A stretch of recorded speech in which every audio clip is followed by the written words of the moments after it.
Watch this vidcast, or I'll gouge your eyes out.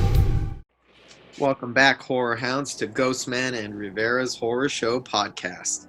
I'm Mike Ghostman Pickle. And I'm James Rivera. We have an interview with Mark Chavez, artist Mark Chavez, today, and we are going to be reviewing some films such as The Wailing, Subspecies, and Zombieland Devil Tap, amongst others.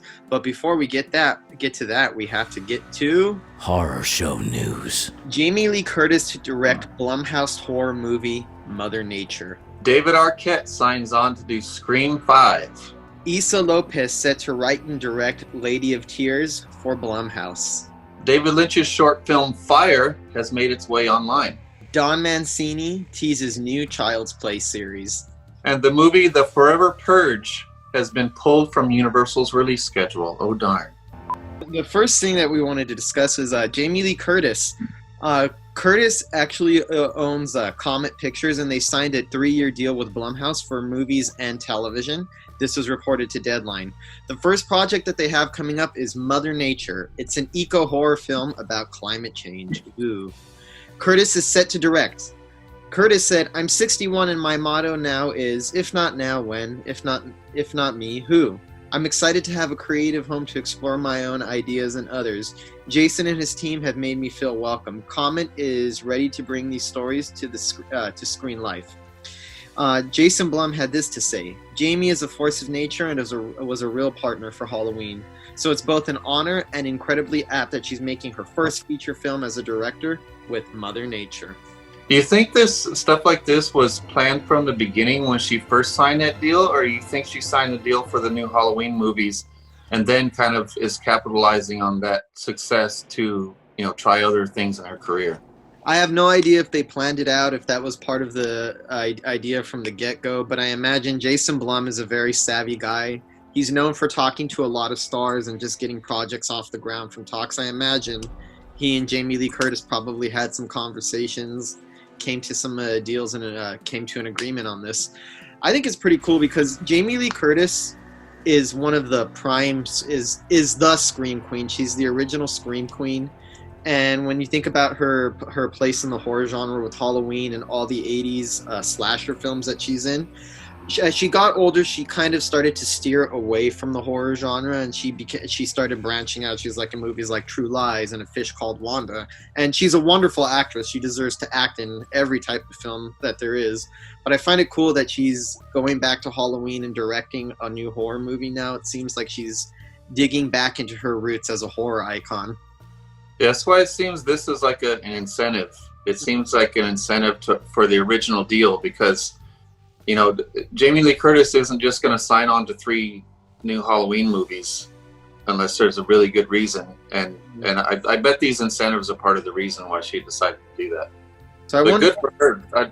I'll be excited to see it. I'm excited to see it too. I love Jamie Lee Curtis, and like I said, I'm just happy to see her embracing the genre that made her a star in the first place.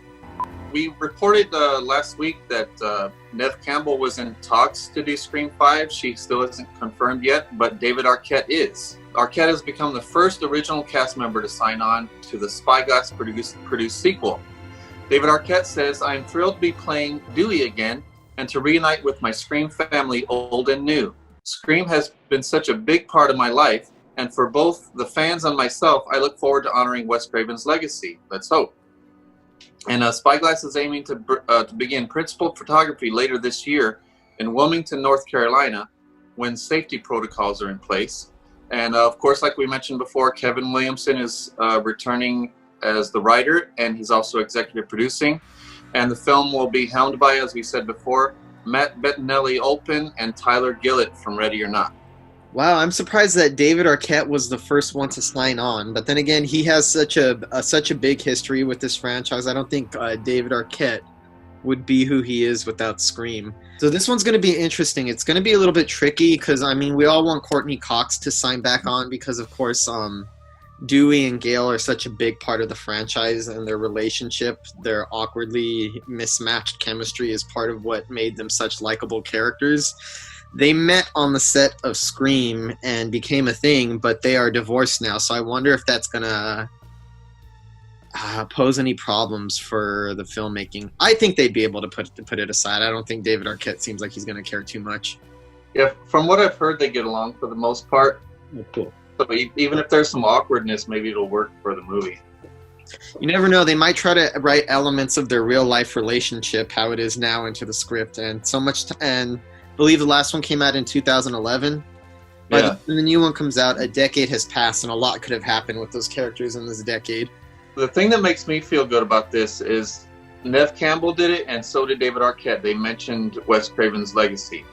It seems like they don't want to do it if it's just the cash grab. Mm-hmm. That they really want to make it true to what Wes created, and I like that. And it seems like neither one of them, David Arquette or Neve Campbell, would even be involved if it wasn't going to honor his legacy. Kevin Williamson is returning too, so that's always a good thing. I like the directors. I think the directors of Ready or Not seem like a perfect choice for the material. They know how to strike that perfect tone between being humorous and very gory and suspenseful, exciting, if you will. And Kevin Williamson was a must, I think, don't you think? Oh yeah, you have to have his writing back on, because we've seen in the Scream franchise, the one that suffered the most was Scream 3, and that's because it didn't have Kevin Williamson doing the script. He contributed a lot to different story elements, and it's based on an idea that he already had, but it's in the writing and the dialogue and the clever interplay between the characters where a lot of the greatness of Scream comes out. So in this one, they're obviously going to be talking about like franchises, right? Like work that into the script, into the comedy. Yeah, the last one, which was 2011, was about torture porn, and the first one was like meta slashers. The second one was sequels. The third one was trilogies. So they have to come up with a theme to justify it. I've also heard rumors of a possible return for Matthew Lillard. He was originally supposed to return in Scream 3, and in the original script, they didn't write him dying. But it's so effective in Scream when they throw the TV on his set on his head. Yeah. I wonder if he could survive that, because they were originally going to have him be part of the third one, and they were going to resurrect his character. I wonder if they're still going to go for that.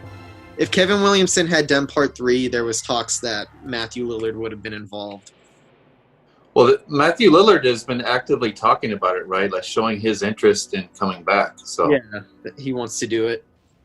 We'll see if it fits into Kevin Williamson's idea. Issa Lopez, the great director behind Tigers Are Not Afraid, is going to write and direct Lady of Tears for Blumhouse. The movie is going to be based on a recently published Epic magazine article called The Haunting of Girls Town. It was written by Daniel Hernandez and published on Vox. The article is about a supernatural-based mass hysteria epidemic from 2007. The epidemic spread through the Villa de las Niñas, an all-girls Catholic boarding school on the outskirts of Mexico City. The school recruited socially neglected girls coming from families living in extreme poverty in remote areas of Mexico. The moment I read the Epic's article, I knew I wanted to tell the story, said Issa Lopez. She also said, I myself attended a Catholic school in Mexico City. I grew up on a steady diet of supernatural visitations and miracles, and of the real-life horrors that young girls who grew up in poverty face every day in Mexico and around the world. Having the chance to tell that story with Jason and his team, producers of such socially incisive genre classics like Get Out and so many true horror gems, is a huge privilege. I couldn't be more excited about this movie, Lopez said about the project. I'm really looking forward to this. I really loved Tigers Are Not Afraid, and that was her first foray into horror. Primarily, she had done comedy before, and it took her there was like a big gap between Tigers Are Not Afraid and her last movie. Am I correct? Yeah. So it seems like the success of Tigers Are Not Afraid and its recent popularity is helping her to get projects faster now. And it looks like she's going to continue to establish herself as a genre filmmaker. My most anticipated film coming up is Malignant by James Wan, but this is right up there. This is my next most anticipated film because Issa Lopez is a force to be reckoned with. She's got an excellent visual style.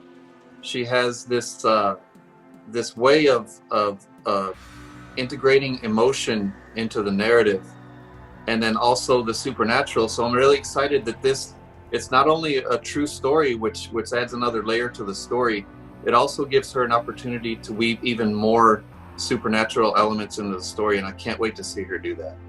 And it also seems like it's a very personal film because, according to her, what struck her about the story is her relatability, her experiences growing up in Mexico and attending an all-girls Catholic school.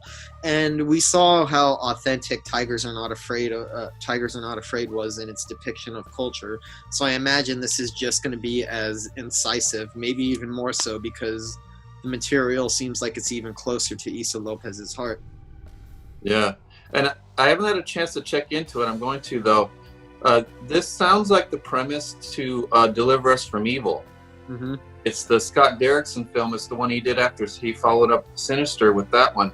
I believe it's set in New York, where it's about like an infestation of supernatural occurrences. It's the same possession aspects of each case. And then this one cop seen the supernatural connection to it, and he explored that. So I'm wondering if this is connected in any way. I know this article is fairly recent from what I understand, and it might be coincidental. Some of the similarities might be a coincidence. It's hard to say, but my guess at this point in time, it's probably going to be 2021, because within a couple of weeks, from what I understand, they're going to be opening film productions back up with new safety protocols on how to handle it. I'm excited to see that compelling story explored, and I'm excited to see more stuff from Issa Lopez. So our next story is about the great David Lynch. His short film Fire, also called Posar, has made its way online. Lynch's official YouTube channel, called David Lynch Theater, has just uploaded the 10-minute short. The short is a bizarre experimental mixture of animation. Lynch explained to USC Thornton School of Music back in 2015, the whole point of our experiment was that I would say nothing about my intentions, and Marek Zabrowski would interpret the visuals in his own way. So I say it was a great, successful experiment, and I love the composition Marek wrote for the Penderecki String Quartet.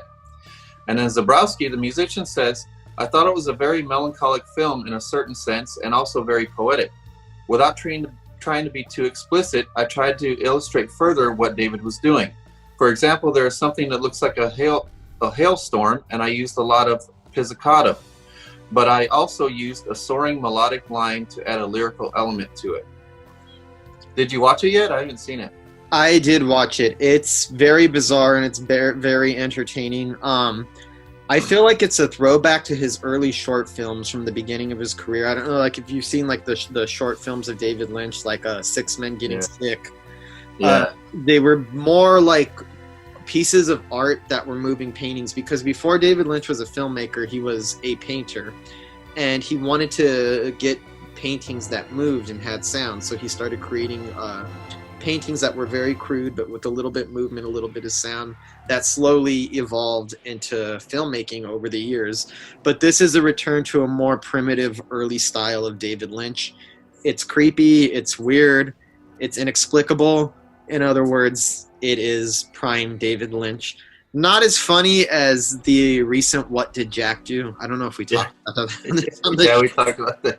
Yeah, not as good as the What Did Jack Do, just because it's a little bit more primitive, but it is visually striking and imaginative, like almost everything David Lynch does. It's weird, since his return for when he came back with Twin Peaks: The Return in 2017, it seems like he's been periodically releasing more and more short films, and with this David Lynch Theater, this YouTube page he has, it seems like he's going to be rolling out steady short content, which is great, because I'll take anything that David Lynch directs. But David Lynch, please come back and do a movie or a television series or something. I love David Lynch. I'm addicted to his style of filmmaking, and the more the better. So I want to see another movie or a sprawling series really dip into his imagination. Yeah, I love his short films, but I want another feature film from David Lynch. Yeah, the short films are good, but they're never enough. Yeah, they're little taste of him. We want a whole opus. He seems to have the same type of bitterness, not quite bitterness, but John Carpenter, he's straight bitter. over the shit he's been through in his career and all the haters and all the studio drama. Mm-hmm. So he just got sick of making movies. And then David Lynch seems similar to that, but he's not quite as negative about it. Yeah. So I'm hoping that he'll change his mind and get back into feature films. Well, David Lynch said recently that the types of films that he likes to make are getting harder to get funded these days because so much of Hollywood is ruled by franchises and comic books and pre-existing properties. He said that he felt like a lot of art cinema was dying. Yeah. I mean, I don't agree. I think there's a lot of good stuff, but I understand that the types of films that he makes are harder to convince people or convince distributors or people to put money into them because they're such uniquely personal concepts. The reason Twin Peaks The Return got funded a few years ago was mainly because it's connected to a cult property and already has a big set of fans that have been awaiting a return for any form of Twin Peaks. He did say that television is like what film used to be. It's more adventurous, it's more daring, and a lot of streaming services and cable providers are more willing to invest in original experimental content on television than they are in film. So he has signaled in some interviews he would do another television series, which I'm okay with just because it's a whole lot of David Lynch. If I could get 18, 20 hours of David Lynch, I'm cool with that. Yeah. Well, it seems like with the popularity of filmmakers like Ari Aster and Robert Eggers, that the studios would maybe welcome a David Lynch movie again, maybe. I think so. But if anybody would, my guess is A24. Yeah. Well, if A24 has ever approached him or anything, but I can imagine him doing a film for them. In fact, A24, get on that. David Lynch is a national treasure as far as I'm concerned. The world of film, horror, everything, it would be it would be much less rich without his contributions. Yeah, they're letting these young upstarts explore their creativity, so go back to David Lynch, let him do it. He's still got more in him. Yes, a lot more. Just to hear him talk is fascinating. So there's a lot going on in that brain that we need to see. Don Mancini is teasing his new Child's Play series. In a chat with the Sci-Fi Channel, Mancini said this: "With this TV show, our mission has been to preserve the straightforward scariness of the original film or the first couple of films, but at the same time continue on with the ever-expanding tapestry of consistent story that we spun over the course of 7 movies and 30-some years. I think fans are really going to love to see the new characters that we introduce into this realm, and just to see how they came off of our classic characters. Not just Chucky, but some of the others that you may be hoping to see. There's a good chance they may turn up. I think the prospect of seeing Chucky sharpen his skills and add to his toolbox some of the technical goodies that we have at our disposal now, that's something I think people will find pretty interesting. It's so important to give Chucky new weapons, new strategies, and new targets, new goals. Chucky has a different goal in the TV show than he's ever had before, and it's specifically something that is designed to evoke something that's going on in the zeitgeist today. Very mysterious. This is the premise. After a vintage Chucky doll shows up at a suburban yard sale, an idyllic American town is thrown into chaos as a series of horrifying murders begin to expose the town's hypocrisies and secrets. Meanwhile, the arrival of enemies and allies from Chucky's past threatens to expose the truth behind the killings, as well as the demon doll's untold origins as a seemingly ordinary child who somehow became this notorious monster. The show was actually going to start filming in the summer before being halted by the COVID-19 pandemic, and it looks like they're looking to schedule it as soon as they get the safety protocols back on. I'm excited for this because I think I've said it before in the podcast. I feel like that for the past few entries in the Chucky franchise, Child's Play franchise, whatever you want to call it, seems like it was building towards a television series, because as the movies have gone on, they've taken on an increasingly serialized format that seems to be trying to expand the world and double back on its origins at the same time. And I think a television show, long-form storytelling, is going to be a better avenue for Don Mancini to explore all these creative things that he wants to do with the character. Yeah, like with Curse of Chucky, I thought that was it was a little jumbled for me, a little too much story packed into one movie. Huh? Curse or Cult? Cult. Cult was the last one, right? Yeah. Yeah, that's the one. I think it was the story was too jumbled. I think it was too much story for one movie, and it did seem like it would be much better if it was fleshed out in a series. I liked it, but I could kind of see what you mean, because it was only a film that it's under an hour and a half, but there's enough event and incident to fill a season of television in that one movie. Yeah. So is Chucky no longer Charles Lee Ray, or is he still? I think he is. When they say that he's they're exploring his origins as a child, I think they're going to be going further into Charles Lee Ray's backstory. So if they're going to be going on, you have to expand the mythology, and we know that he was, before he became Chucky, he was the Lakeshore Strangler. But his childhood has never really been explored, or his psychology, or the reasonings behind his mentality have never really been tapped into. He just starts off as a killer that was imported into the doll. Maybe he had an abusive childhood or something happened, but it sounds like Mancini is really trying to expand the universe and expand the psychology of the character. And if I recall correctly, the original Chucky was part of it, right? Yeah. Okay. Yeah. So he's going to be his. I think he's been a part of the whole process, I believe. Yeah, Brad Dourif is involved. Jennifer Tilly's going to be involved with this as well, and I believe Fiona Dourif is going to be involved as well, because she's been a big part of the recent Chucky films. And of course, little Andy's back. As we saw in the last one, it seemed like with the Cult of Chucky, they were building towards a television series, because all of the characters from the franchise's past came full circle. The sister from the second one, Andy, the bride, characters that never actually met. They have different movies. A lot of these Chucky characters exist in different movies without ever interacting with each other. So it's the first time Andy and the bride actually interacted. Tiffany. Those are two characters that never met before in the franchise. Yeah. I imagine they're going to bring Shitface back, or Glenda, whatever you call it. Don Mancini's going to have fun with this, because he's been having a blast making these films for a long time now. Yeah, so now that remake has come and gone, I think it's already leaving people's memories, so I think it's about time to bring that series on. That's what I wanted from the beginning, was a series and not that remake. And our final story is about the Forever Purge. It's been pulled from Universal's release schedule. The fifth installment of the franchise was set for a July 10th release, but has been pulled off the schedule with no set plans on a release date or strategy.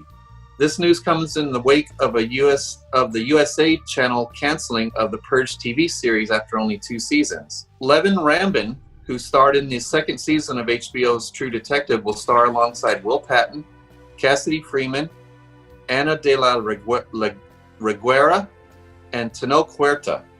Sources recently told THR that the film takes the Purge out of its usual metropolitan setting while still dealing with class and race issues in the way the previous films have. Franchise creator James DeMonico wrote the new movie. Now, I don't know about this whole Purge franchise. I'm not surprised at all to hear that the series was canceled. I'm not surprised at all to hear that this has been pulled from the schedule, because I've just been waiting for the studios to realize that this is a dead franchise. I'm sorry. I mean, they've never made a really good movie. I mean, my favorite movie of the whole franchise is the first one, and that's everybody's least favorite. Everybody hates that movie, and I actually like it, even though it's, they take this big, wide premise and then stick you in a home invasion movie, which I thought was still good. But they didn't explore the premise properly, and then when they start exploring the premise, it's explored in bad movies. Like 2 was just a bad action thriller. It had a good star. They did good by getting Frank Grillo in there. He's a really good actor, but he just could not save that franchise. It just seemed to get worse and worse. And then I tried like 2 episodes of the Purge series, and I could barely sit through it. I just gave up on it. I'm not a fan of the Purge franchise, but I have to admit, that the more absurd and ridiculous they become, the more I like it, because it's inherently kind of stupid. The franchise itself is kind of dumb. So if I'm going to have something that's that dumb, you might as well go full throttle. So I enjoyed Purge Anarchy. Not that I think it's a good film, but for what it is, I had a blast kicking back and howling at it, laughing. If they're going to continue with Purge movies, I just ask that they be absurd. I don't really expect very much of them, to be honest. Yeah, and to be honest, I didn't watch the first Purge yet. Oh yeah, Purge Anarchy, I apologize. The first Purge, that's the one that I like the most, and it's because it's the most ridiculous one, the one that's political in the most obvious way. Makes it kind of amusing, lots of weird gags and sights and shit. I wouldn't call it a good movie, but it kept me entertained, I'll say that much. It just doesn't work when it's overly serious and everybody mugging in the streets and these slow-mo shots of everybody in the crazy masks. It's just, there's not enough realism there. If you're not going to have realism, stop being so serious about it. Yeah, because I'll be into it if they just go batshit crazy with it.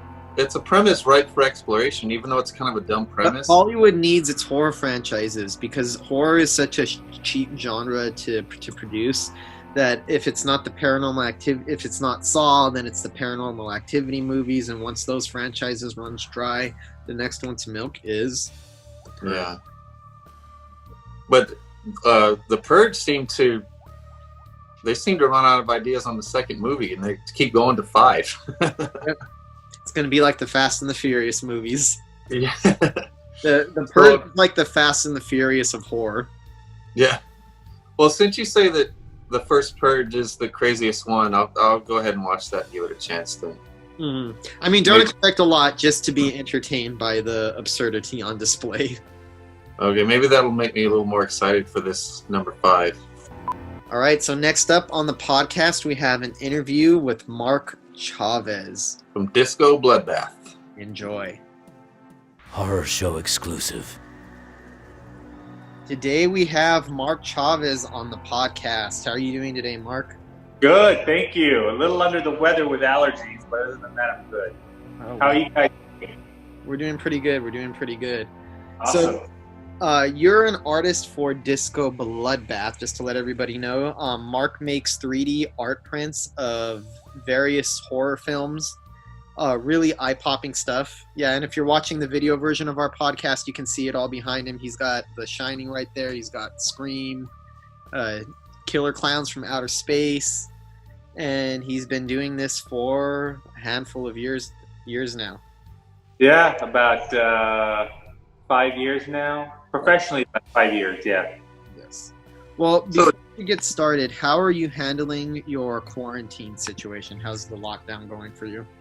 Well, I'm kind of a loner, so it doesn't really bother me. I actually kind of enjoy my own company. I do my best work alone, so I've been handling it okay. It's a little challenging in Texas versus California. I wish I were in California right now, to be honest with you, but it's not bad. I mean, I'm getting a lot of work done, so that's great. And I finally opened up my online store, so it's got its pluses and its negatives. What was your first inspiration as an artist, and when did it turn into Disco Bloodbath?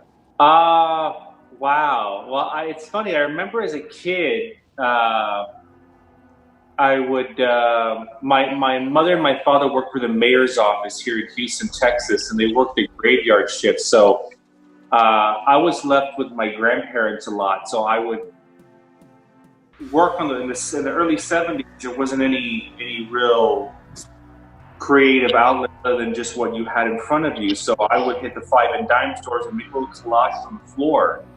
So I've been kind of an artist for most of my life, with my own creativity. But as far as a horror movie art, I started maybe about 8 years ago. And at the time, I was working as a termite inspector for a company in LA called Western Exterminator Company. And with that, you get to go to everyone's house. My particular service that I did was termite baiting. So I'd go to someone's house on a monthly basis and check the outside for termites in these little ground stations that we put in the ground. And it's an expensive service, and so a lot of my clients were celebrities, artists, directors. I had Joe Alves, Jack Nicholson. I mean, so many really great talents. Carl Reiner, and probably my first inspiration to do it professionally came from. It was a toss-up between Jack Nicholson, who was a phenomenal artist. I used to take care of his apartment. I mean, his house, who had a guest house, who was actually converted into an art studio. And Jack is an amazing artist, and he doesn't show, so I was very fortunate to really see his artwork. He's a phenomenal artist, blew me away. He inspired me a lot. And then Joe Alves, the director of Jaws 3D, and he did a lot of the art direction on a lot of other movies. He had these wooden mermaids outside of his house that he made for his daughter. And there's beautiful wooden mermaid sculptures that were all throughout his property. And I remember I saw him once, and I didn't know who he was, and I said, wow, this is really magnificent. He was like, yeah, well, you know, I made for my daughter. And we got to talking, and he said, you know, he was an art director and the movies he did. I was like, wow. And so when I found out he did Jaws 3D, I made an art piece, my very first one I did in 3D, and I gave to him. And, well, actually, I take that back. I didn't give it to him. I actually was having him sign it for me. And then when I saw his reaction, he was like, wow, this is the best thing I've ever seen. You know, can you make me one? And I did. And so that's where it kind of fell into the whole. So that's where it kind of started. So I've been doing it for a while now. So were you into horror movies from a young age? I was, yeah. It's funny. I didn't start out that way. It kind of found me. I grew up in a very conservative Pentecostal upbringing, where not even music was allowed. Being raised in the South as a Pentecostal, we couldn't even have music in the house if it wasn't Christian music. So for me, at the time, like the soundtrack to the movie Grease was like the holy grail for me. That's what I really wanted more than anything. So, and you couldn't even bring that into the house. So I grew up in a very kind of repressed, and then my cousins came over to spend the night. This is probably around late 70s by this point. And they were showing Grease. They're showing Carrie. They had the network television premiere. I believe it was on CBS. And scared the hell out of me. And I saw a lot of myself in that movie. I saw a lot of myself in Carrie White, being from a repressed, religious kind of an upbringing. And so that kind of sparked my love of horror movies, because I identified with a lot of the. I spoke to my friend Jeff Nelson about this a few months ago before I left LA, and we're like, why do we like horror movies so much? And we came down to the whole thing to where, you know what, it's probably because, and a lot of the movies that I love anyway, it's always about someone being wrong in some way, whether it's Carrie White, whether it's whoever, someone is escaping someone who wants to harm them. And I felt a lot of those parallels growing up. That's how I found horror, is through my cousins and through network TV. Carrie, 79, world premiere on CBS. So your first horror convention was the one we met you at Days of the Dead in 2013, correct? Yeah, that was. Wow, it feels like so long ago now, but yeah. Yeah. So tell us about the process of bringing your artwork to a convention for the first time. You've done a lot since then, right? I have, yeah. Well, you know, it never, my artwork, when I started doing my art, I never intended to having, at least not in this medium, you know, the film medium. It wasn't meant to ever be something that I did for a living. I started doing them because I would go to the conventions and everybody had the same poster, the same whatever, the same printout. and I wanted something cool and unique. And Todd McFarlane was doing the 3D movie posters, and I have the whole collection still. And when he stopped making them, they were going to do Silence of the Lambs, and they pulled out right before. That was going to be, their last one. And I was like, darn, I really could continue this and just do them for myself. And then when I showed it to Linda Blair, she was the very first one she was the first one at a convention to see my artwork. And she was blown away by the piece I made for Savage Streets. And then Linnea Quigley signed it as well. And then I had, at the same show, I also had Fellisa Rose sign an art piece for me. And they were all the same. We're like, wow, can you make them for me for my table? Or, you should sell them at conventions. So that kind of planted the seed in me. And that's where it kind of fell in that direction. But it was never really meant to really be, I still don't mass produce them. I mean, it's something that I did for fun. And I do them mainly for the fans, so. When did you decide to start Disco Bloodbath, and how did you start with your official company? Well, it was right around the time that the Joe Alves thing happened.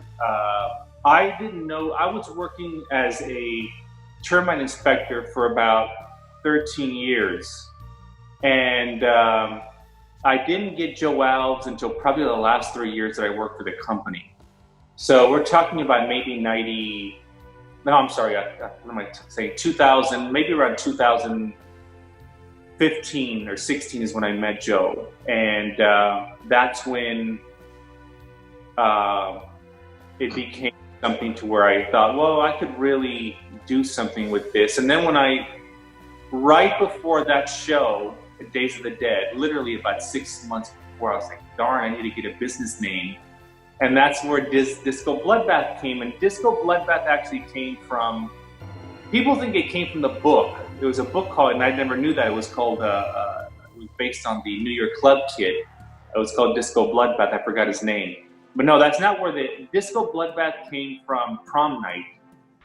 I thought, wow, so many of these movies, 70s and 80s, they incorporate these really corny kind of soundtracks to go along with the movie, and a lot of them were kind of disco related or new wave. So I was like, Disco Bloodbath.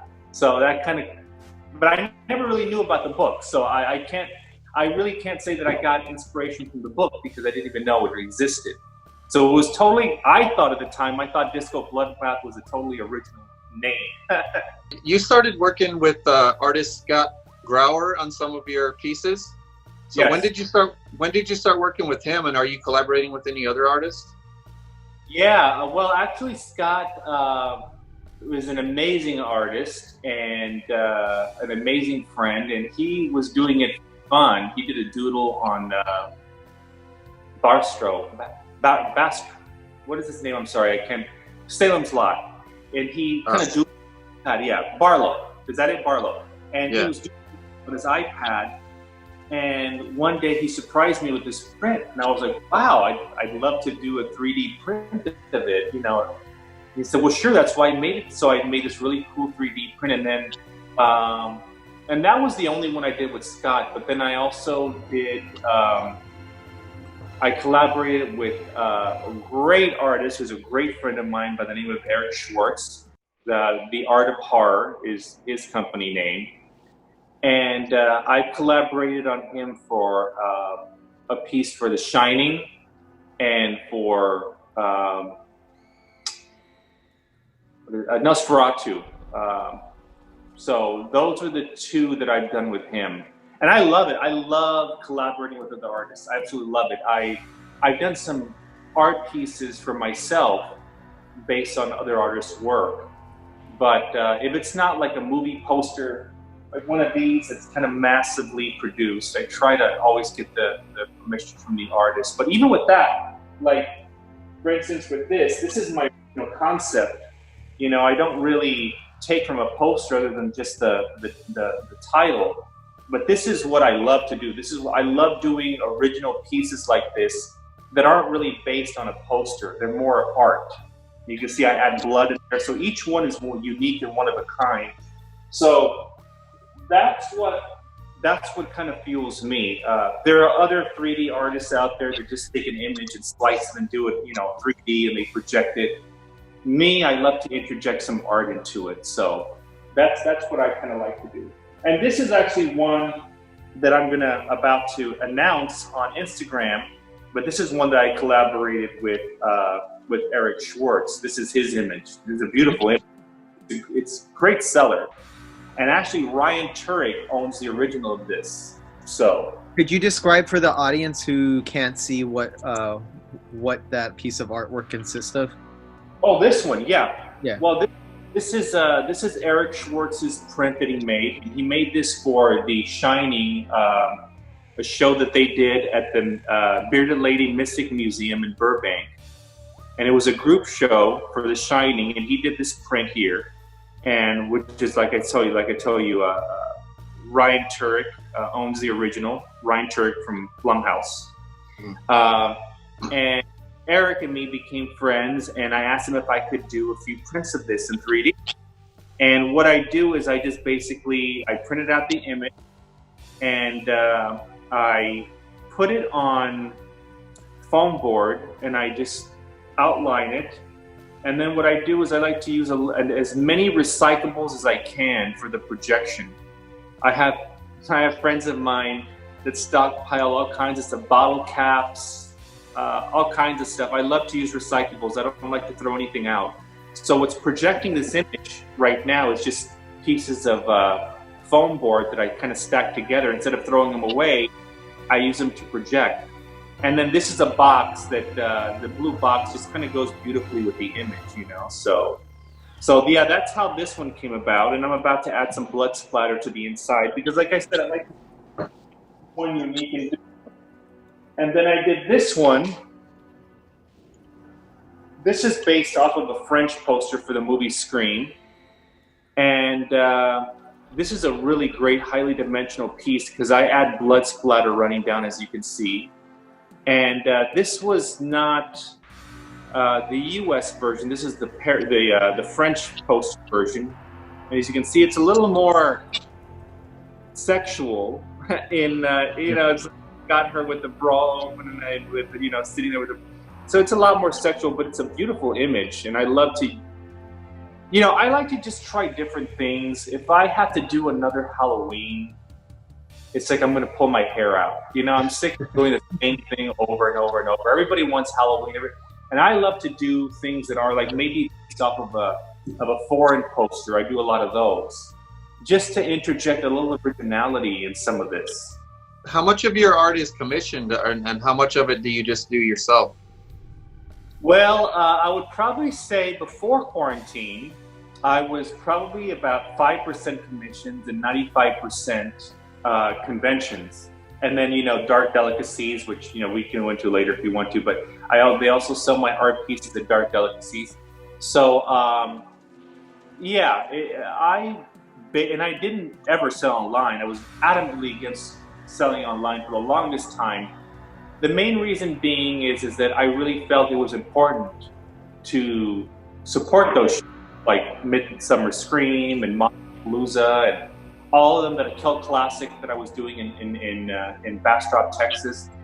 I know a lot of those people that the organizers that put that together, and it takes a lot of time and effort and money to put that together. So I was very adamant about just, doing the shows. So plus also you can't really see the dimensionality of this on a poster, or, you have to really be in person to really see how this really plays out. And so anyway, so I was very against doing anything other than the conventions. But during this whole pandemic, well, that's kind of thrown a wrench in all of us, all of our plans. So I moved now. Now I'm more, probably about 50% commissions and 50% online sales.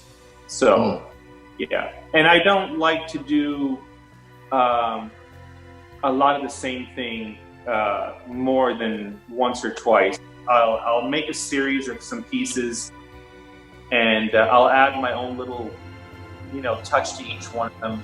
And then I won't do them for a few more years or months or whatever it is. and I'll move on to something else. But I love doing also obscure movies, ones that aren't so well known. So I like to do a nice little mix. But yeah, that's basically what it's come down to now, because all the conventions have dried up. You're pretty popular on the convention circuit, and a lot of celebrities buy your artwork, or horror celebrities, because they like what you do. Did you expect that to happen, that you would become so plugged into the horror community and that you would become the type of hit that you've become there? Well, no. I mean, it was a dream come true. You know, I'll tell you, when Joe Alves, because he's from New York. He's a total New Yorker. He's a straight shooter, and he doesn't mince words. So when he was speechless when he saw my Jaws 3D, and I wish I had a piece I could show you. It was so cool. I did it with a laser disc that I spray painted on, and he literally stuttered when I gave him the art piece. So when that happened, that was just like, wow. To get that kind of validation from somebody in the horror community. And the only one I didn't get was Jack Nicholson. I never had the nerve, because he didn't talk much, and I only saw him a handful of times. Because like I said, I only took care of his guest house, which he used as an art studio. So yeah, and I mean, did I ever think it was gonna happen? No, but it was my dream, and I'm so glad that it did. And I mean, talk about hard work. I mean, I juggled 2 jobs before I even started my art. So, I mean, I was a termite inspector, and I was an apartment manager for over 15 years. So I was very lucky to be able to meet a lot of people through that job, being a termite inspector, that started that going in that direction.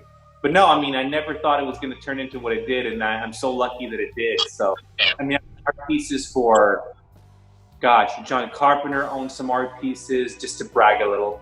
Linda Blair. I mean, there's so many people in the industry that and I'm very, very lucky to say that. I'm very blessed. One of them was Tippi Hedren, correct? Did you? There's a picture of you with Tippi Hedren, holding artwork that you made for the birds. Yeah. Yes, yeah. No, Tippi, I was going to make one for her, hoping that I would see her again, but then she kind of disappeared, so I have one for her. As a matter of fact, well, actually, I don't want to get us out of, but I have one of the pieces here that I was going to give to her, but it didn't end up working out, unfortunately, because a lot of the, especially ones like her, they're kind of really hard to, like, if you see them at a signing, jump on it, because a lot of them, like her, they don't really do signings very often, and hers luckily coincided with her book. So if there's a book signing or something, that's the best time to kind of, that's what happened with me, is that it was a book signing and you could get 2 things signed, which I did, which were the 2 art pieces. But no, I never did another one for her. I always wanted to, though. There was a couple other classic horror pieces that you did. The Night of the Living Dead one signed by Judith O'Day. Yeah. And then the Creature from the Black Lagoon signed by Julie Adams. Yeah. So how much of that do you keep as special one-of-a-kind pieces, and how much do you give to them or sell? That is a great question. I'm so glad that you asked that. Because you see a lot of people at conventions or at signings, like at Dark Delicacies, where people bring in 100 things to get signed, and that's not my style. What I usually do is I get my piece signed, let the celebrity look at it. If they like it, depending on their reaction, I'll say, if you want one, I'll be happy to make one for you. Sorry about that. If you want one, I'll make one for you, blah, blah, blah. And a lot of times they'll be like, wow, I'd love to, and if I can help you out in any way, let me know. And so when I make friendships with them, that's when and I always let them offer first, but they usually sign, like, let's say, I'll give you an example.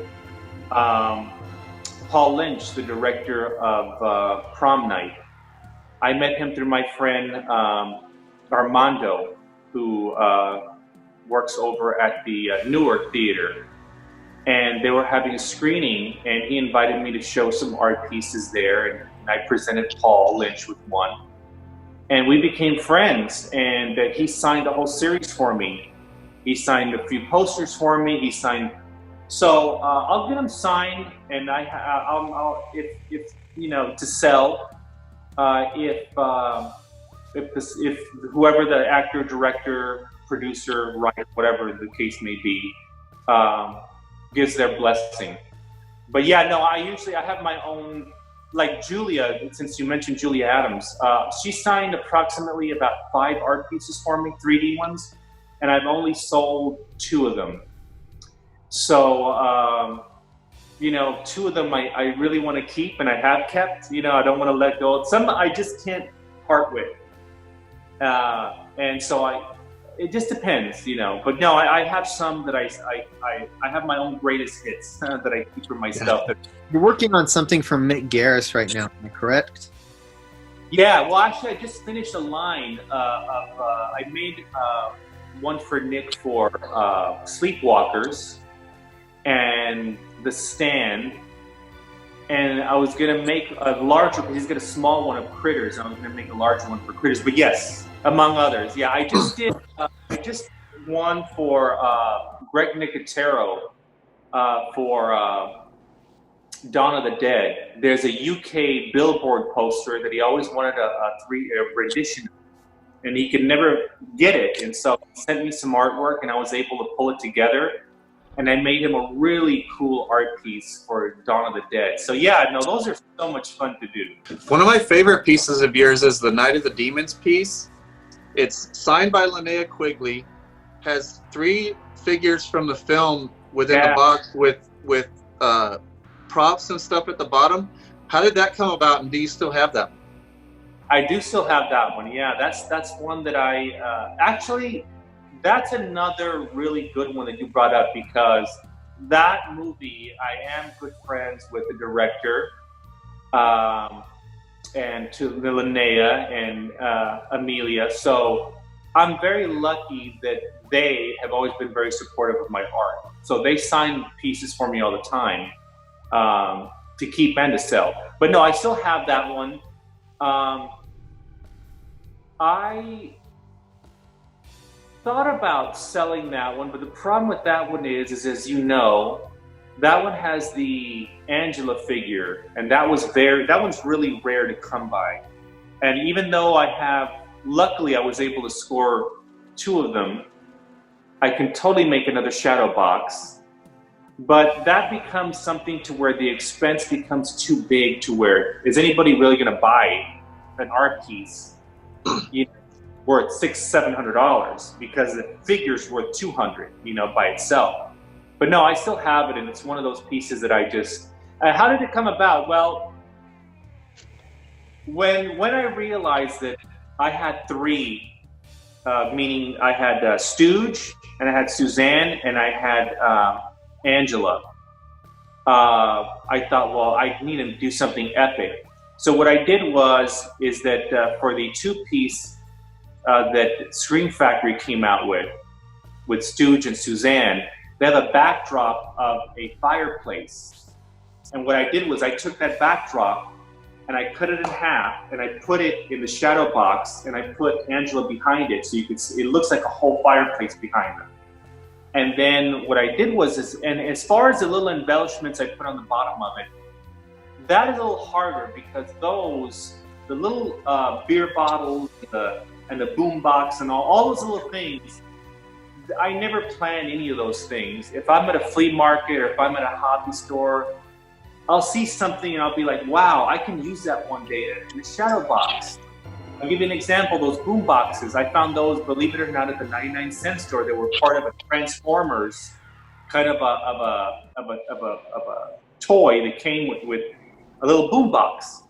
So I bought like 20 of them, thinking one day I'm going to use that boombox. I don't know what for. That was 5 years ago, and I just started using the boombox. So as an artist, I'm always stockpiling things. I mean, you should see the amount of stock I have. So that's how it kind of came up. It's just like, wow, I have these boomboxes, and in the movie Night of the Demons, they use a boombox, and boom, right there. So that's how it kind of came about. It's almost like a puzzle, putting a puzzle together. It just kind of comes together one day. And you have to have a lot of knowledge of horror films in order to put that together. To think where could that boombox belong? Yeah, well, that's why I always, whenever I see something, even though I sometimes think to myself, why am I buying so much junk and stuff? And then one day I'm like, God, I'm so glad I bought all that, you know. And this is definitely one of those times, because I've used that boombox for a piece I did for Fast Times at Richmond High. I use that boombox for Night of the Demons. I'm going to do one for a movie called from the 80s. You guys would probably know Break-In. I'm about to do that. Oh yeah. So yes, I mean it kind of, and I also bought these little turntables that were keychains, and I use that in a piece for Rock and Roll High School, which is another epic piece of mine. That's another favorite that Marky Ramone and PJ Soul signed. And that's where I was kind of also trailing onto this, is that I've done horror for so long that I'm never going to leave the horror genre, but I'm looking at what else I could do. I'd love to do something else with the genre of the 80s other than just horror movies. So I'm starting to branch out into other things now. But yeah, no, that's how that kind of came together, just by coincidence, by luck, I guess. Is there any art piece that you're most proud of, or a small handful that you're most proud of? Yeah. Well, it all goes back to my own movies that I love and my favorites. And I would probably say that, well, Jaws 3D, the first one that Joe Alves signed for me, that one has a special place in my heart. That's one that I will never sell. That one, I did a beautiful lighted art box for House of a Thousand Corpses with Sid Haig that he signed. God, I wish I would have, I didn't even think about it. I wish I would have pulled that out of storage so I could show you. It's such a dramatic piece because he signed it twice for me. So it really, a really awesome 3D pop. So those are the ones that kind of come to mind. And I love them so much, I don't even display them because I can't bear the thought of them ever getting damaged one day. But yeah, I mean, that one, and another one that's very special in my heart, believe it or not, is, it's going to sound silly, but it's one that was for The Exorcist 2. Not because it's a great movie, although I enjoy it, it's because I love the soundtrack. The soundtrack is, for me also, it's like, I love the whole artistic experience of the whole movie when it comes to horror movies. I love the acting, the set decoration, the cinematography, the makeup effects, the soundtrack, the whole orchestra that comes together to make a movie is what I enjoy. So for me, those are the ones that are probably my favorites. Because they mean so much to me because of, different reasons. Where can the audience purchase some of your merchandise? Where would they visit? Well, I have work, and it's Disco Bloodbath Art, just like it sounds. Disco Bloodbath Art. That's my Etsy store. Mark. That's the only place I really sell at. I was going to say conventions, but once they start again next week, you could probably find me next year. You could find me at Monsterpalooza in Texas. You could find me at Cult Classic Convention. Still trying to get into Texas right now. So, but also Instagram, Facebook. You can follow me and see my pieces I make online. Also Disco Bloodbath Art. So just the way it sounds. So how much of a selection do you have at the Dark Delicacy store in Burbank?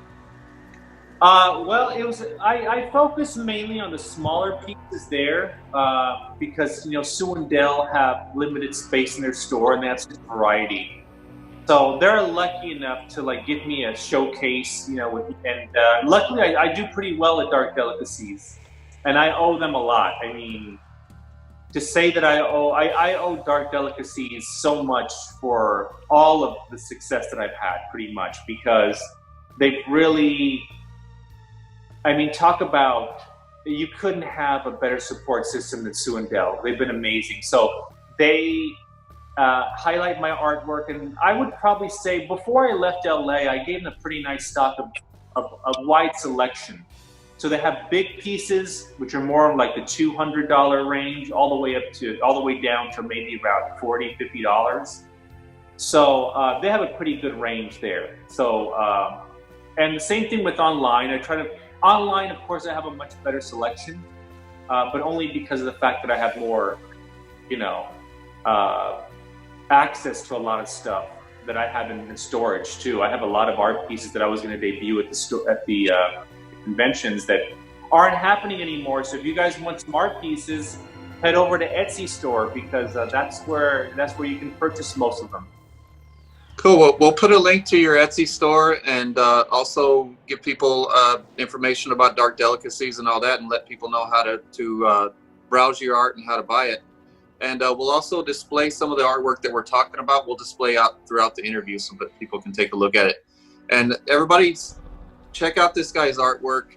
I mean, at these conventions, your artwork comes off as another centerpiece of the conventions. They seem almost like a museum, where it's more than just artwork. It stands out so much more than the other artwork that's there. Because like you said, it's all just standard artwork, sketches and stuff, but you really put your knowledge and your passion for horror films into these boxes, and you can see it in the work. Thank you so much. Well, that's the point, is that I want I also offer a money back guarantee. As far as I know, I'm the only one that really does that, as far as does this kind of art. So, and I've always done that, because for me, it's all about, I want everyone to love the art pieces they buy from me. So I guarantee all my work. So thank you for that. I appreciate that. I take a lot of pride in really putting my heart and soul into these. So thank you guys. Thank you, Mark. Really appreciate it. It was a great time. I had a great time with you guys, and I look forward to seeing you guys hopefully next year on the other side of all this drama. Yep. Yes, for sure. We look forward to talking with you again. You're very cool to talk to. Yes. Thank you. I appreciate you guys. All right. Thank you so much, Mark. Horror show exclusive. The first film that we are going to be discussing is The Wailing, from director Na Hong Jin. He wrote and directed it. Excellent filmmaker. So this is a movie that Mike and I missed out on. This came out in 2016, and we somehow didn't catch it during the whole decade, and it wasn't brought to our attention until one of our guests, Secret Sergio, mentioned it on a podcast where we counted down our favorite horror films of the decade, and it was his number one. So we had to check it out based on that. And holy fuck, what an amazing horror film. It's an epic, sprawling film about a Japanese man who moves into a small South Korean village. A mysterious sickness starts spreading that resembles possession. And then the cop investigating the case must solve the mystery to save his daughter. This is an absolutely epic movie. The script, Hong Jin's script, is intelligent. It's densely layered. It mixes elements of family drama, police procedural, social commentary, mystery film, and possession horror into a seamless whole.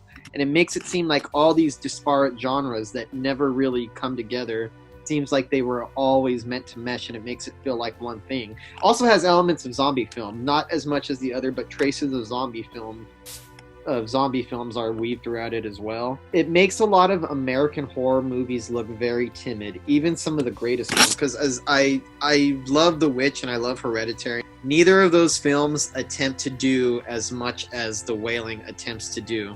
These a lot of movies coming out of South Korea seem to be very bold. The movie has a really wide, epic scope, and you rarely see American horror films try to pull off what this movie is pulling off. Yeah, and I knew it would be a good film from the very first shot. The very first opening of the film, you see that it's extra widescreen. You see this beautiful landscape shots. It's extremely well lit and well done set pieces. I mean, just every shot in the movie is just meticulous attention to detail, well lit. The colors pop. The acting is really good. The stunts are amazing. Mm-hmm. Every stunt in there, I could feel it. Yeah. And it looked like it was hurting the stunt person who was performing the stunts. There's an intense physicality to a lot of the film. The cinematography is by Hong Kyung Pyo, and I apologize for butchering his name. The photography of the mountains feels like it adds a lot to the epic feeling of the movie. The fact that it takes place in the mountains and the widescreen angles. If you pay attention to the color correcting, the lush greens and those really vibrant, the lush greens of the grass and those really vibrant blues of the sky are exaggerated, but it makes it feel simultaneously realistic and mythic at the same time. It gives you a sense of something larger at play. And because the film is so beautiful, the way that it's shot and it's in terms of its color usage of color, that the horrific imagery pops more off the screen when it does come in. And this movie is filled with a lot of fascinating horror visuals and sights. Very visually imaginative. Yeah, and the nightmare sequences are extremely impressive. Yes. You and I, I'm sure, have seen tons of nightmare sequences in movies, especially horror films. But these felt particularly submersive.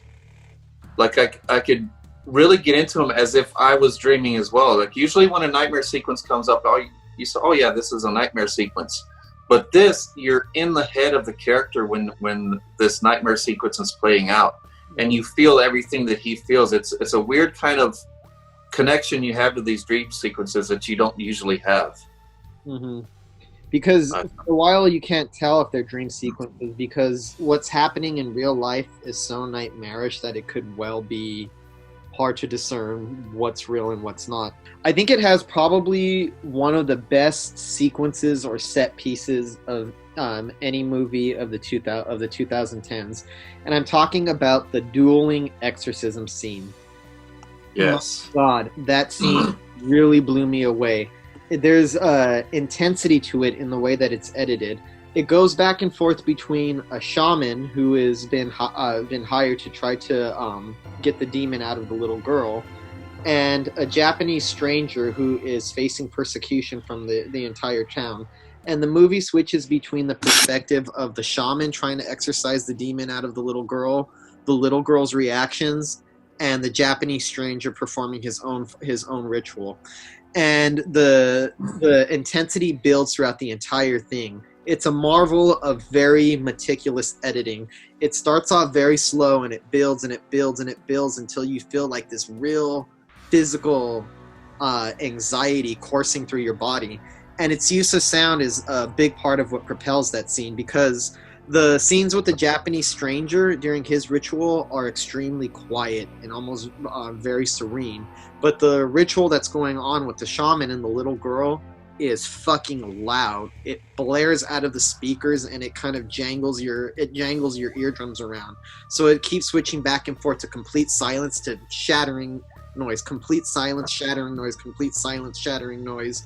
And it builds to like a really steady climax. One of the standout horror sequences of the 2010s, one of the standout sequences, like I said, of any movie of the past decade. Just a phenomenal piece of editing and directing, montage. And the editor, we have to give credit, is Kim Soon Min. Really good job she did with that scene. Yeah, I love the way it cut back and forth, and that the contrast in their rituals with the way you explained it made it so much more effective. Because you would normally think that the Japanese man was painted as the evil one, mm-hmm. So you think that his is going to be chaotic and scary, but his is really somber and quiet. But then it builds creepiness throughout, and then you cut back to the shaman, and it's loud and crazy drums going, people chanting. It seemed almost violent in a way. If you have like surround sound or like really good speakers, that sequence is going to give your system a really good workout. Yeah. But for me, it was an excellent mystery, excellent tension. Mm-hmm. The scares were solid and well done. Great character interaction. But all this caused me to grow more skeptical as it led to the climax. Mm-hmm. When I see something this well done and this well crafted, I don't know. So I get my expectations raised, and I expect it to keep that level of intensity throughout. And it got toward the end. It was engrossing. I like how it was engrossing, but it was also perplexing at times. It doesn't hold your hand at all. Yeah. But then when it gets to the third act, it starts holding your hand and explaining it a little too much. I love the use of crows. How did they wrangle all those crows and get them to do all that? I didn't notice any CGI. With regards to the ending, I actually kind of agree with you on this. I don't think this is a perfect movie, but I think it's a spectacular movie. And I think the reason it's not perfect is because it's such a big film and it attempts to do so much that on a few little snips, a few little small parts here and there, its reach exceeds its grasp only a little bit. But these are really small failures, and they are the type of failures that can only come about as the result of very bold filmmaking, as the result of trying to do something different, trying to do something original. And I'd rather have a spectacular film with all the small failures of overreach than a timid film that never tries to do anything and never succeeds at anything it sets out to do. So it is a flawed movie, but a spectacular one at the same time. Yeah, it's not technically a complaint from me. It's just it set me up. Yeah.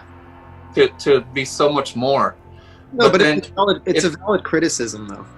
Yeah, but if the last of it hadn't have been so stellar and so amazing, and it was still amazing all the way to the end. It's just a few problems I had with it. Like I don't like when a movie sets itself up as quality drama like this, and then characters that you're very invested in start making really dumb decisions. Yeah. Like it started right after that amazing ritual where it's the dueling rituals between the shaman and the Japanese man.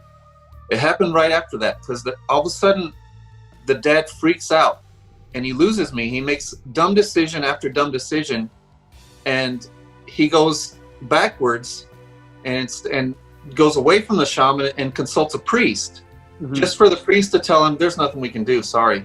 Yeah. It just seemed to go backwards for me, and then. It really bothered me that after he makes the right decision to go to the shaman, right? And then he fucks up his ritual and starts raging after the killer like a simpleton. Then when he loses the killer's trail, he lays down and cries like a blubbering idiot. I'm like, that's not the character that I followed through this whole damn thing. I think that's only to show how ineffectual he is as a police, because he seems like he has everything under control. But the further the movie goes on, and by the end, it becomes clear that he never had a handle on the situation from the very beginning. He only gave the appearance of having it under control. And that brings me to the Japanese man, the Japanese stranger, and that's all he's identified as in the credits and in the script. He doesn't have a name. There's some commentary on the small-mindedness and prejudice that sometimes comes through in small towns. The way that the villagers react to the Japanese stranger has very clear racist undertones.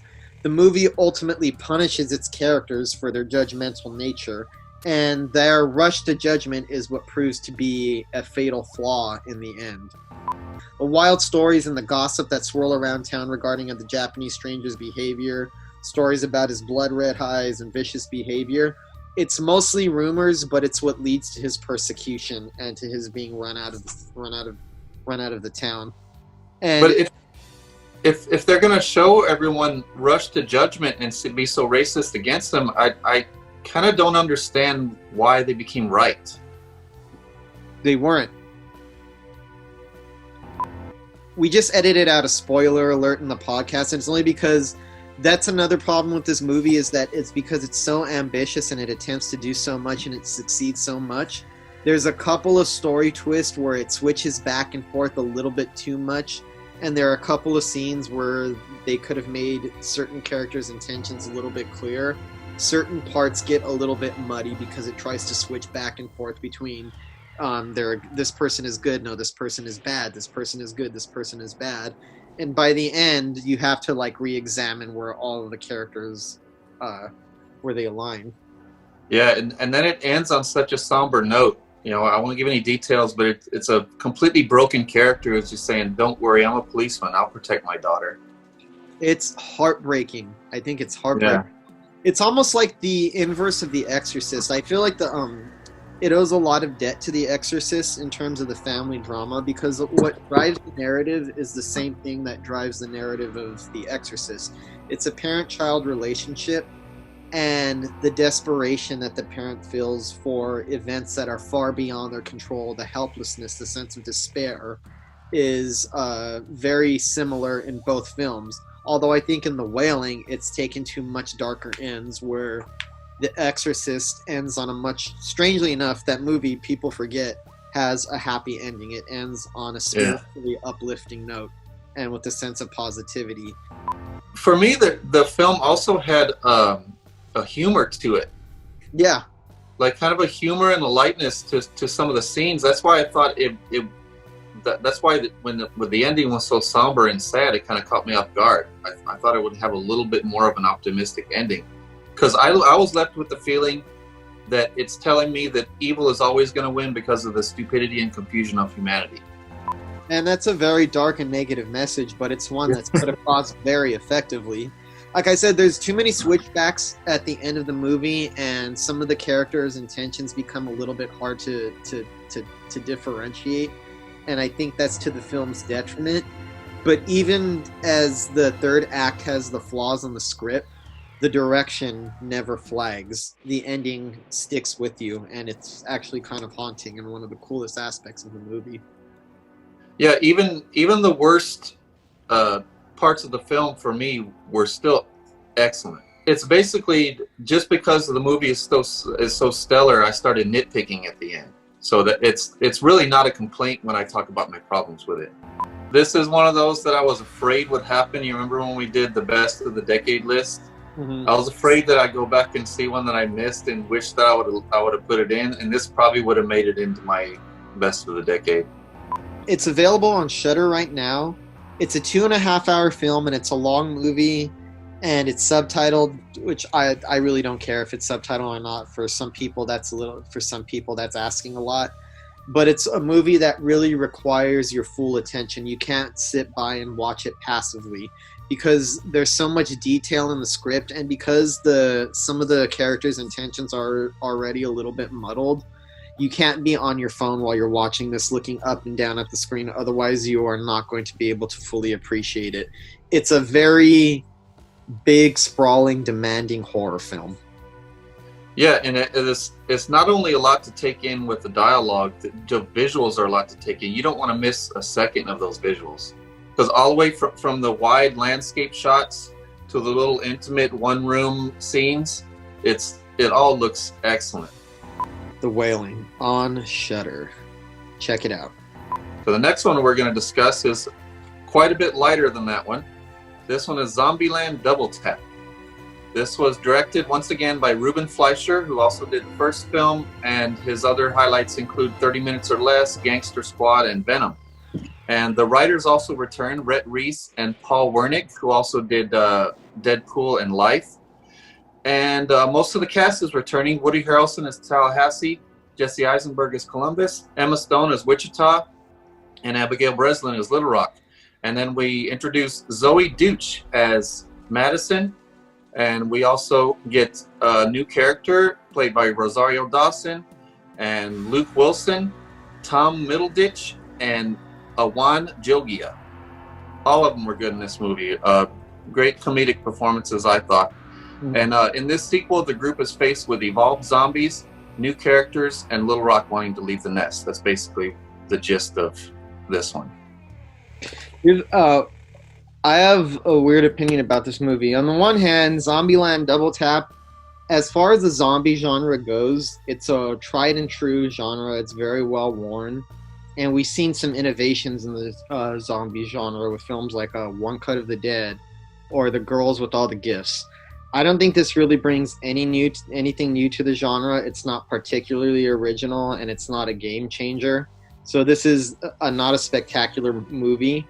Having said that, it works despite all of that because it's highly enjoyable and very entertaining. It has a light breeziness because I feel that all of the actors on screen have really great chemistry together. They're all very likable characters. They're all very watchable people. And it's kind of fun to catch up with them to see what they've been up to in the past decade. And funny enough, I've only seen Zombieland, the original one, once. And that was when it came out in 2009 in a movie theater. I remember it so clearly that I had no trouble picking back up with this one, that it felt like a very natural continuation of the original film. Woody Harrelson is great in it. I love Rosario Dawson's supporting performance. Owen Wilson shows up and he's pretty funny in it too. So is who is his partner who plays Flagstaff? Thomas Middleditch. Yeah, really like the characters, really like the parallels. It's kind of like light and fluffy, and it's weird. It's a gory movie and there's a lot of violence, but it never registered to me as being particularly violent or gory, despite being filled with zombie action and splatter. Maybe because the tone of the movie is so joyous and so fun and so sprightly that the horror elements really didn't register to me the way that horror usually does. It just seemed like all part of the fun big picture. Yes, it's definitely more comedy than it is horror, but it still has pretty strong horror elements and strong zombie violence. But I was worried about this one right from the first scene. It was very uneven narration throughout. It started out with bad narration and ends with bad narration. Like, it starts out with Jesse Eisenberg saying, "You have a lot of choices for your zombie entertainment. We want to thank you for choosing us." I thought that was so cringe. Too meta.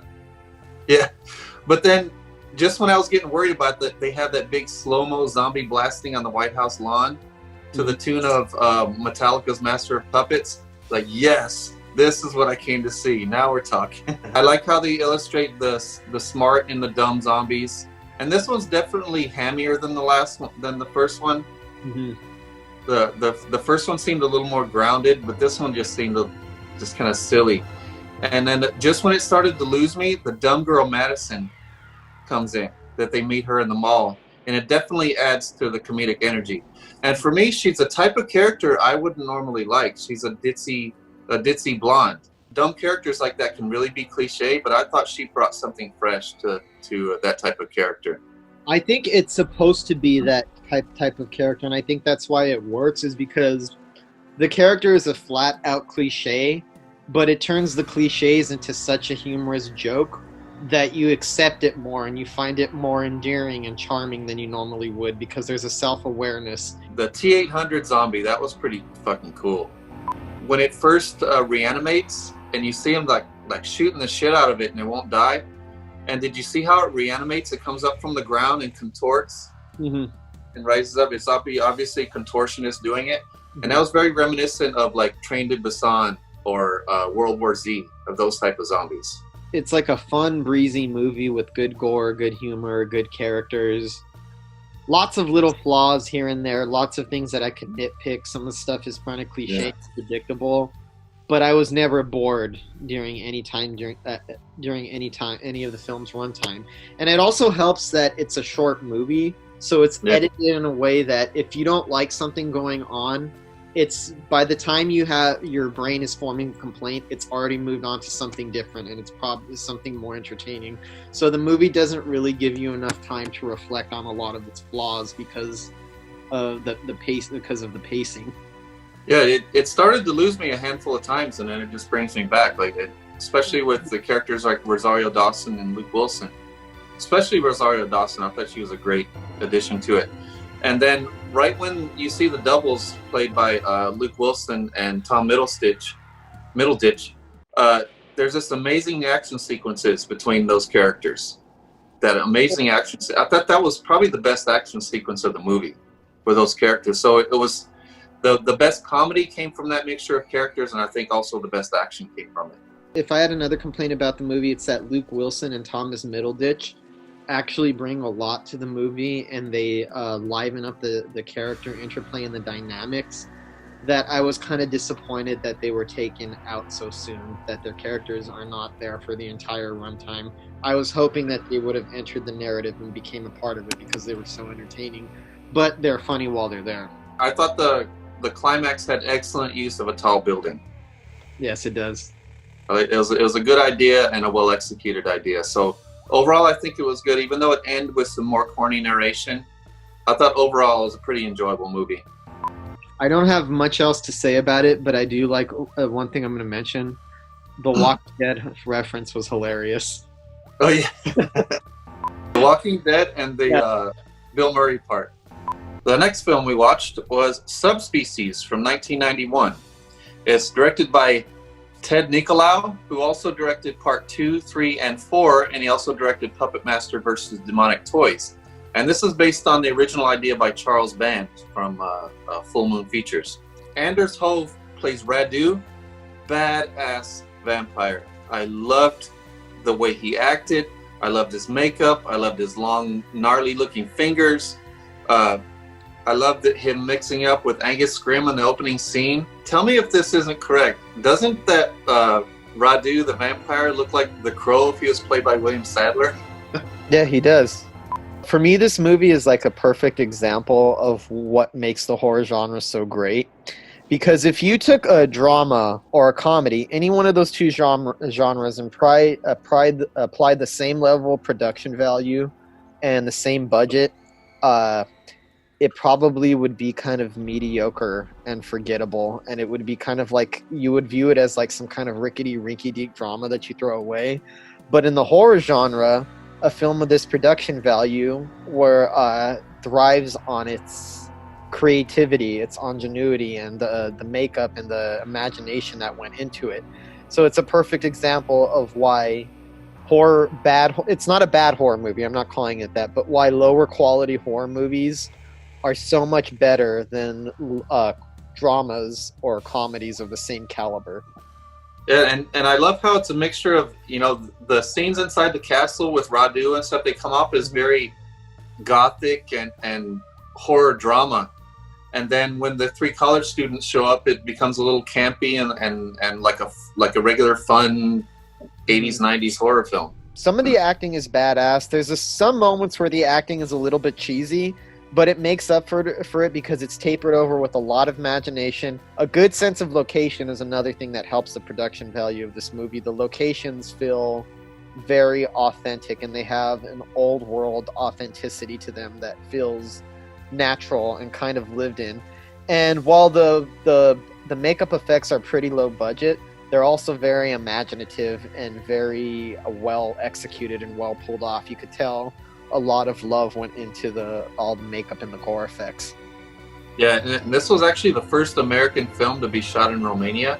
And I believe it was shot in the same castles that Charles Band owns, right? The use of shadows and stuff in the castle, that was totally Nosferatu. As a lot of debt to like German expressionist horror, I think. And not just Nosferatu, but The Cabinet of Dr. Caligari, and even to a certain extent Werner Herzog's remake of Nosferatu. It owes a little bit to that as well. And there's one thing that's almost out of place in such a low-budget movie, but you can tell that there's great care taken with the script. Mm-hmm. It's well-structured, good dialogue. I thought it was pretty impressive for what it is. Pretty impressive. There's a lot of impressive things about this for the budget, because every now and then you could see the budget. Yeah.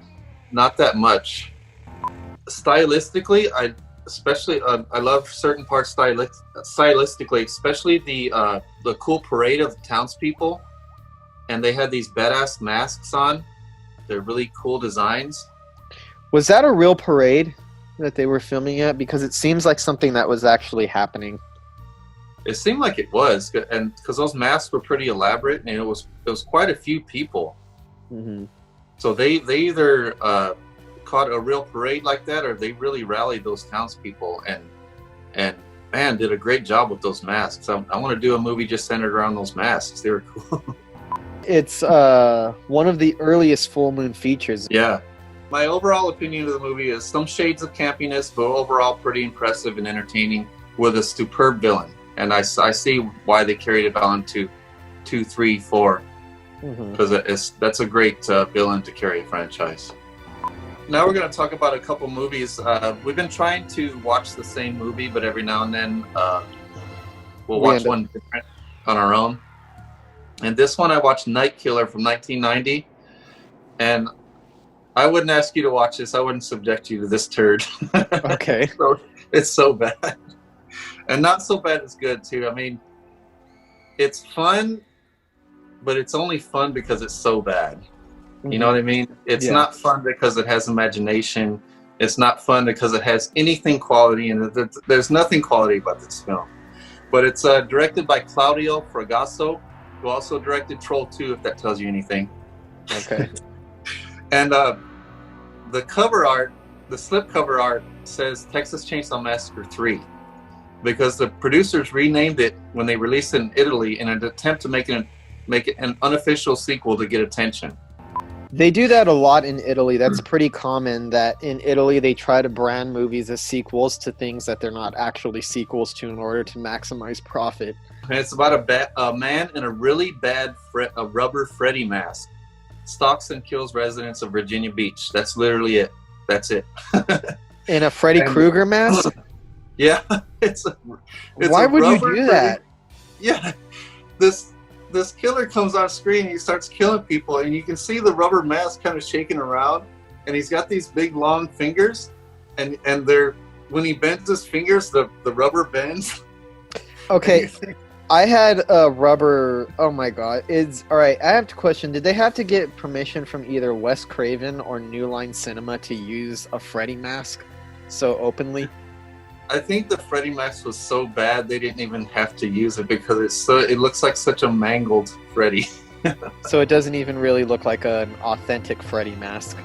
No. So you're wondering, like, is this supposed to be fake in the movie, or is it? And then it turns out it's fake in the movie. The guy does have a rubber mask on and rubber gloves, but he's inexplicably able to shove his hand through people's torso. Using rubber gloves? Yeah. And rubber blades. It's so bad. You know what's funny is that there's a lot of merchandise for Freddy Krueger. They have like the movie quality realistic gloves where they're actually blades, and then they have the cheap ones where it's actually just bendy rubber. I'm surprised that they couldn't even, if nothing else, they couldn't invest any of the budget into getting authentic Freddy gloves. Yeah. And I mean, I'm laughing, so I'm even laughing talking about it, so I guess I was entertained by it, but oh man. And it stars Tara Buckman. She was the mom from the opening scene of Silent Night, Deadly Night. When she was killed? Yeah. She was killed by the guy in the Santa suit in Silent Night, Deadly Night. And oh man, who knew she was such a terrible actress? The movie has no intro. It just starts in the middle of this dance sequence. People are dancing. And then it has nothing to do with the rest of the movie. And you find out in the special features that it was something just thrown in because that's what the producers wanted to see, a dance scene in there. There's boobs 3 minutes in, so that's something a lot of people will like. And that's when the killer starts running his big fake rubber gloves hands through everyone. The effects are bad, but they're very elaborate. You know, you see some bad effects in movies, and they try to go as light as they can with the effects because of the low budget. Not here. They showed the hand going through the torso, and they didn't give a fuck how fake it looked. It finally has an intro. I think the intro was like 5 or 10 minutes in, and then it finally has an intro with really cheesy music. And the look is even cheesier. It looks like a bad soap opera with bad voiceovers. The lighting and the set pieces look straight up soap opera. You would think it was that they got it straight from Days of Our Lives or some shit like that. The killer shows up at this woman's house, the main actress, and she just looks at him strange, and then all of a sudden it looks like she forgot to get out of her own house. So just seen like one after another. It's completely void of creepiness, has no mystery. So the main premise comes, and the main premise is the killer takes his rubber mask off and shows the girl his face. And it's so scary that they don't show his real face, but his real face is so scary that it wipes her mind. And then on top of that, there's long lingering shots. There's not only bad acting and weird facial expressions, but they linger on the faces really close and too long. So they finish a really dumb line, and then they just contort their faces, and the camera kind of just lingers on them. When they're coming up to a part where it's supposed to be a big part in the story, like a big event, it kind of just passes by like an afterthought. Mm-hmm. So every important story beat kind of flies by, and then every dumb melodramatic moment is close up on the actors' faces for long periods of time. So bad, and not so bad it's good, just so bad it's bad. So the movie I watched is City of the Living Dead from Lucio Fulci, continuing with my Lucio Fulci binge I've been doing on the podcast. Of the ones that I've reviewed so far are The Beyond and Don't Torture a Duckling. Those are both really excellent films for completely different reasons. This is my least favorite one so far. The premise is a medium has a mysterious vision of a priest hanging himself. A seemingly dead woman awakes screaming in her coffin, and in the sleepy New England town of Dunwich, a girl vomits up her intestines and a local misfit has a drill bit plowed into his cranium. These hallucinogenic, often grotesque visions punctuate a skeletal storytelling of a reporter and a psychic who must race against time to prevent hordes of rotting corpses spewing forth from the gates of hell. This does a lot of what I think The Beyond does in terms of the type of imagery it does. It presents to the audience and the randomness and the effectiveness of it, though it's not as good as The Beyond. And it doesn't have the rich storytelling that Don't Torture a Duckling has. And even though I like it the least of these three films, it's still very well worth watching because, like anything Lucio Fulci does, it's eye-popping. It's filled with inventive gore effects. The zombies are really cool to look at. All of the makeup is very inventive and creative. It's cinematic. It's stylish. It's everything you expect to see from Lucio Fulci. It's just that I think I've seen him do it better than in this film, but still well worth watching on Amazon Prime. Good movie. And this one's more straight exploitation than some of his others, huh? I think so, yeah. It's a little bit more exploitation. It has a lot of what made The Beyond such a great horror movie, but that one felt a little bit more artistic and some of the exploitation elements were dialed down. This one, I feel it's the reverse. The exploitation elements are dialed up a little bit more, and the artistic aspects, while still very apparent, are dialed down a little bit. And the storyline with the reporter is more of an excuse just to keep the story going. With this film, I get the sense that Lucio Fulci was more interested in the imagery that he was trying to present the audience than with engaging you with great characters, which is a lot different from Don't Torture a Duckling and The Beyond, which also operates in a similar way, but the characters in that one are a little bit more stronger, more memorable, and the plot of that one is a little bit dare I say imaginative? Yeah, a little more imaginative. I thought some of the scenes were pretty freaky and scary still, though, even though it was more low budget. Yeah. There's what I've seen, what I get off of Lucio Fulci is that even when he's not doing his best films, even when he's not operating at his highest level, he usually produces something good because there's such a palpable enthusiasm that you could sense watching this film. You get the feeling when you're watching a Fulci film that this is made by a madman who is delighting in showing you all the awful things that are cooped up inside of his imagination. It feels like a real release for him. You could tell that all of his films are very cathartic and they all get something out. So it's still a good movie, still got that good Fulci stamp, but from the bunch that I have watched so far, it's not one of my favorite ones. Even at his worst, Fulci is better than most horror directors.